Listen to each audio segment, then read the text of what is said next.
High hi hi hi Shakib Khan বিনাশ করে লাইছে। এই দেখেন তো শাকিব খানের পাশে এইটাকে একটু দেখেন তো, মালদারে চিনতে পারেন কি না? সরি ফর মাই ল্যাঙ্গুয়েজ, আমি একটু মজার জন্যই বলতেছি কথাটা। দেখুন তো শাকিব খানের পাশে যে মানুষটি আছেন, যার ছবিটা এখানে দেওয়া আছে, তাকে চিনতে পারেন কি না? তিনি বলিউডের একজন বিখ্যাত অভিনেতা, নাম তার জ্যাকি শ্রফ।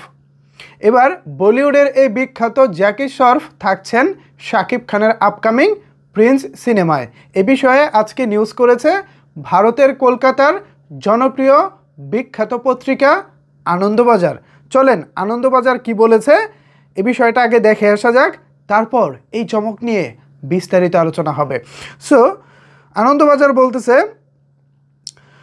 আনন্দবাজার পত্রিকাকে দেওয়া এই সাক্ষাৎকারে প্রিন্স সিনেমার পরিচালক আবু হায়াত মাহমুদ জানান, বলিউড অভিনেতা জ্যাকি শ্রফের সঙ্গে সিনেমাটি নিয়ে তাদের আলোচনা হয়েছে, তবে জ্যাকি শ্রফ আসলে সিনেমাটিতে থাকছেন কিনা সে বিষয়ে এখনও কিছু নিশ্চিত নয়।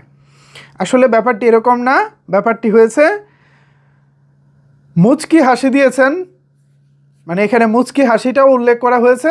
মুচকি হাসি দিয়ে আবু হায়াত মাহমুদ বলেছেন, এখনই আর কিছু বলতে চাই না। অমিতাভ বচ্চন, বিকেলে যে পিকচারটা ভাইরাল হয়েছে, অমিতাভ বচ্চন, প্রিন্সের পরিচালক আবু হায়াত মাহমুদ এবং প্রযোজক শিরিন সুলতানা একসাথে যেইখানে ছিলেন, সেই পিকচারটা ভাইরাল হওয়ার পর অনেকেই ধারণা করেছিলেন হয়তো অমিতাভ বচ্চন থাকবেন। তো এই বিষয়ে আবু হায়াত মাহমুদের কাছে আনন্দবাজার জানতে চেয়েছেন, তখন আনন্দবাজার পত্রিকাকে আবু হায়াত মাহমুদ বলেছেন যে না, আসলে অমিতাভ বচ্চন থাকছেন না। কথায় কথায় কথার প্রসঙ্গে গিয়ে তখন উঠে এসেছে জ্যাকি শ্রফের কথা। আনন্দবাজার জানতে চেয়েছে, তো জ্যাকি শ্রফ কি অমিতাভ বচ্চনের মতোই থাকবেন না নাকি থাকছেন, এটা ক্লিয়ার করেন। তখন আবু হায়াত মাহমুদ মুচকি হাসি দিয়ে বলেছেন, এখনই যদি সব বলে দেয় তাহলে ভবিষ্যতে মানে চমক দিব কি। এর মানে দুটো হতে পারে, এক হচ্ছে অলরেডি জ্যাকি শ্রফকে নেওয়া হয়ে গেছে, আর দ্বিতীয়টি হতে পারে আলোচনা চলছে। যেহেতু না করেননি পরিচালক, যদি জ্যাকি শ্রফকে না নেওয়া হতো তাহলে হয়তো বা পরিচালক না করে দিতেন, সোজা বাংলা যেটা, কিন্তু তিনি না করেননি। তিনি বলেছেন এখনই সব কিছু বলতে চাই না, সামনে চমক বাকি, বা মুচকি হাসি দিয়েছেন। এর মানে তো আসলে কিছু তো একটা আছে, অবশ্যই আছে। তো এই জ্যাকি শ্রফ, যারা নিয়মিত হিন্দি বলিউড সিনেমা দেখে থাকেন, স্পেশালি 2090 দশক বা 2000 দশকের সিনেমা যারা দেখেছেন, 2000 সাল থেকে 2010, 1990 থেকে 2000 এবং 2000 সাল থেকে 2010, এই সময়টাতে যারা বলিউডের সিনেমা দেখেছেন তারা তো জ্যাকি শ্রফকে নিশ্চয়ই চিনেন।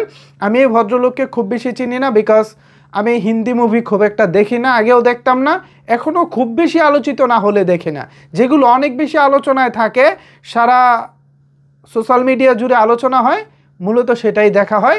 এছাড়া হিন্দি মুভি আমি খুব বেশি দেখি না, কারণ হিন্দি ভাষাটা আমার আসলে খুব একটা ভালো লাগে না। হিন্দি আমাকে খুব একটা টানতে পারে না। বাংলা ভাষা আমাকে যতটা টানে, হিন্দি আমাকে ততটা টানে না। এ কারণে হিন্দি মুভি খুব একটা দেখা হয় না।